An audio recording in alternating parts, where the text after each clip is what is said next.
वर्तमान में संतों की कमी नहीं, परंतु शांति का नाम नहीं।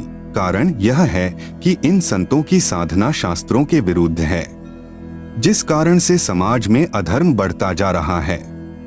इन पंथों और संतों को सैकड़ों वर्ष हो गए ज्ञान प्रचार करते हुए, परंतु अधर्म बढ़ता ही जा रहा है।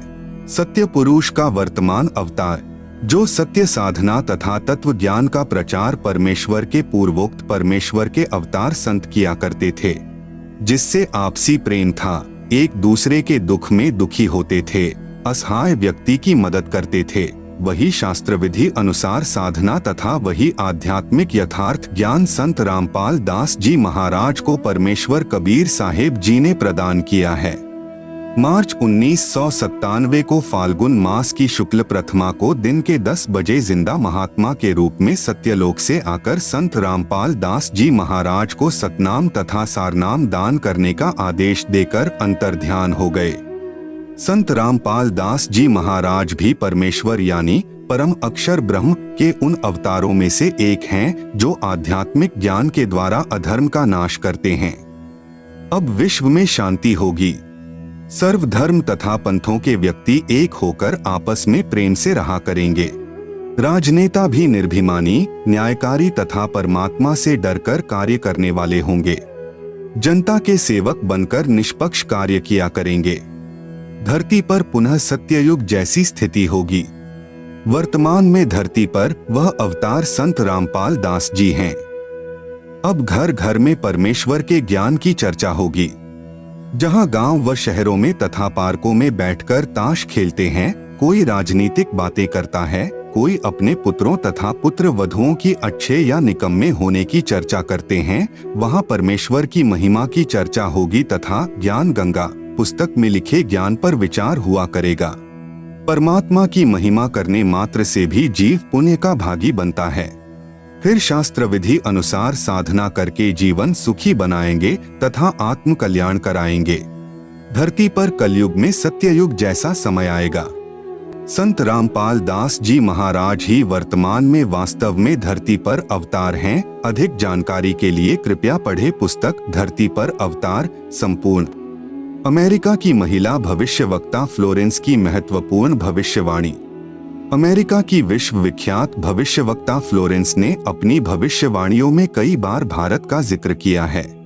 The fall of sensational culture नाम की अपनी पुस्तक में उन्होंने लिखा है कि सन 2000 आते आते प्राकृतिक संतुलन भयावह रूप से बिगड़ेगा। लोगों में आक्रोश की प्रबल भावना होगी। दुराचार पराकाष्ठा पर होगा। पश्चिमी देशों के विलासितापूर्ण जीवन जीने वालों में निराशा, बेचैनी और अशांति होगी। अतृप्त अभिलाषाएं और जोर पकड़ेगी, जिससे उनमें आपसी कटुता बढ़ेगी। चारों ओर हिंसा और बर्बरता का वातावरण होगा। ऐसा वातावरण होगा कि चारों ओर हाहाकार मच जाएगा।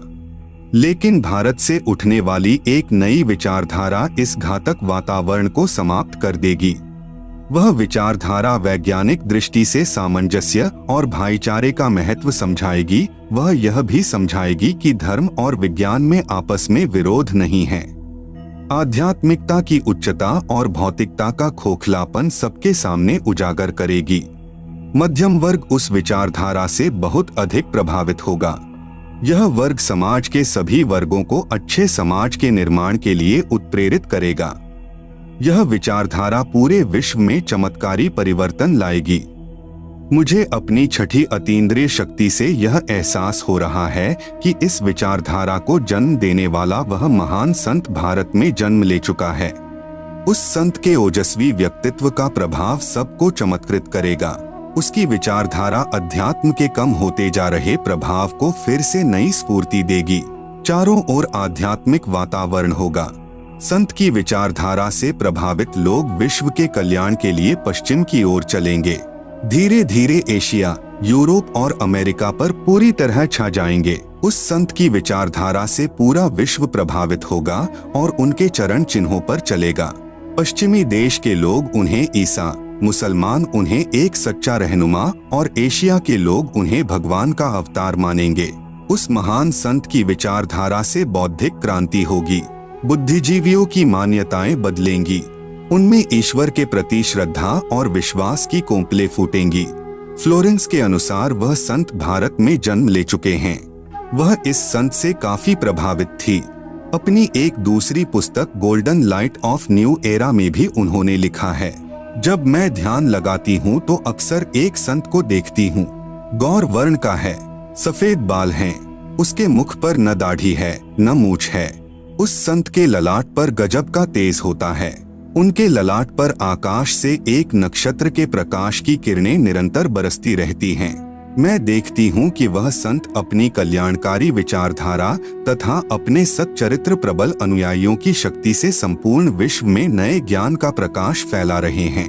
वह संत अपनी शक्ति निरंतर बढ़ा रहे हैं। उनमें इतनी शक्ति है कि वह प्राकृतिक परिवर्तन भी कर सकते हैं। वह अपना कार्य वैज्ञानिक ढंग से करेंगे।